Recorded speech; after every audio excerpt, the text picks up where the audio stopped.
Lagi dengan saya Jenjari Pratama, guru mata pelajaran TLJ. Dalam mata pelajaran TLJ kali ini kita masih membahas tentang KD, prosedur instalasi server soft suite berbasis Session Initial Protocol.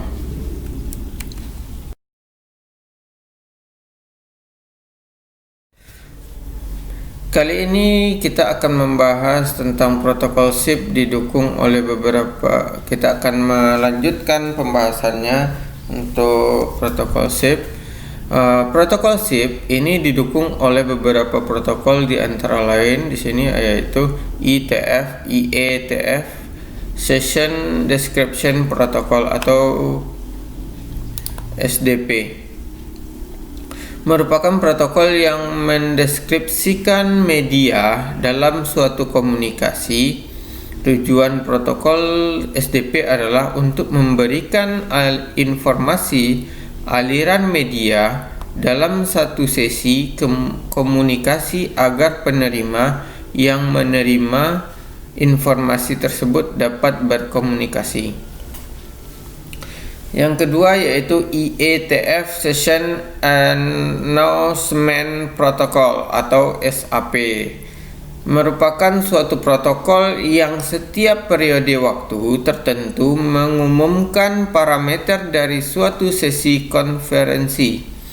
IETF atau Real Time Transport Protocol atau RTP menyediakan transfer media secara real time. Yang keempat yaitu Real Time Control Protocol atau RTCP, mengatur sesi secara periodik, mentransmit paket yang berisi feedback atas kualitas dari distribusi data. Yang kelima yaitu ITU-T Codex, merupakan algoritma pengkodean yang direkomendasikan seperti G723.1, G711, G728 dan G729 untuk audio atau H261 untuk video. Aplikasi dan kelebihan SIP. Yang pertama aplikasinya. Aplikasi SIP yaitu yang pertama Voice over Internet Protocol atau VoIP. Yang kedua itu konferensi multimedia. Yang ketiga itu text messaging. Yang keempat itu event notification, voicemail notification, callback notification, unified messaging, voicemail to mail. Kelebihan SIP. General purpose. SIP dapat diintegrasikan secara protokol standar IETF lainnya untuk membuat suatu aplikasi yang berbasis SIP.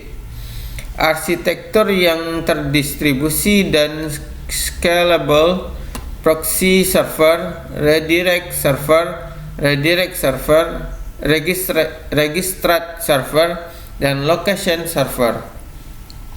Sederhana, pengiriman message berbasis HTTP atau text based, bukan binary based. Hal ini menyebabkan SIP mudah diimplementasikan. Mobility, seorang pengguna dapat menerima message atau call yang ditujukan kepadanya meskipun berpindah dari satu lokasi ke lokasi lainnya. Proxy server akan meneruskan call ke lokasi pengguna pada saat ini. Device yang digunakan pada dapat berupa PC, baik di rumah maupun di kantor, wireless phone, IP phone ataupun telepon biasa.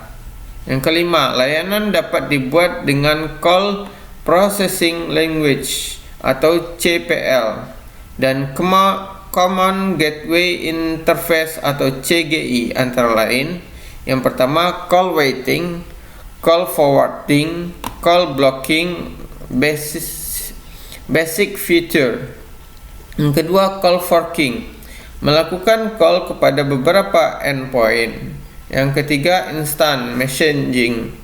Yang keempat, find me atau follow me. Kelebihan implementasi. Biasanya ada 3 tahapan implementasi SIP sebagai berikut.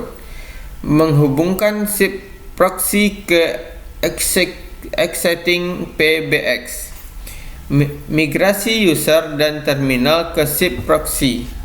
Dan yang ketiga, migrasi koneksi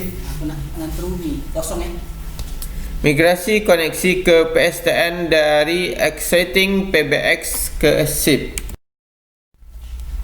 Tahapan 1.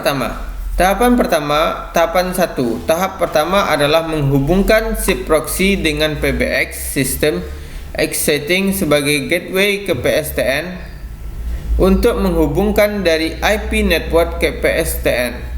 SIP proxy akan meroutingkan seluruh panggilan dari panggilan POIP ke PSTN. Link koneksi bisa menggunakan PRI, ISDN maupun T1. Pertama yang harus dilakukan adalah setup SIP proxy atau SIP call manager. Setelah setup berjalan dengan baik, selanjutnya tinggal menghubungkan ke PBX existing dengan link ISDN E1 atau T1. Tahap selanjutnya adalah migrasi existing user dan service ke SIP. Migrasi semua handset ke SIP baik menggunakan gateway maupun mengganti dengan menjadi pilihan yang baik. Mengganti dengan headset yang native SIP. Pendekatan dengan menggabungkan keduanya biasanya menjadi pilihan yang baik. Selanjutnya adalah setup SIP aplikasi server untuk mengakomodasi fitur-fitur yang dibutuhkan user seperti voicemail, multi-party, conferencing, IFR, find me, follow me, dan masih banyak lagi fitur yang disupport SIP. Tahap ketiga adalah melakukan routing panggilan keluar melalui koneksi internet. Banyak operator memulai penjual SIP basis dengan menawarkan layanan long distance dengan harga yang lebih murah. Yang perlu diantisipasi adalah nature network internet yang unpredictable seperti jitter dan error rate, dan tentu saja security. Sebagai tahapan awal, SIP dapat digunakan sebagai alternatif untuk melakukan panggilan ketika di luar kantor atau teleworker. Itulah sedikit penjelasan mengenai pengertian SIP atau Session Intel Protocol di dalam POIP. Mudah-mudahan bisa memberikan manfaat. Oke, kali ini materi kita cukup untuk SIP. Sedikit kata motivasi untuk kalian, yaitu pendidikan bukan cuma pergi ke sekolah dan mendapatkan gelar, tapi juga soal memperluas pengetahuan dan menyerap ilmu pengetahuan. Sakuntala Devi, terima kasih.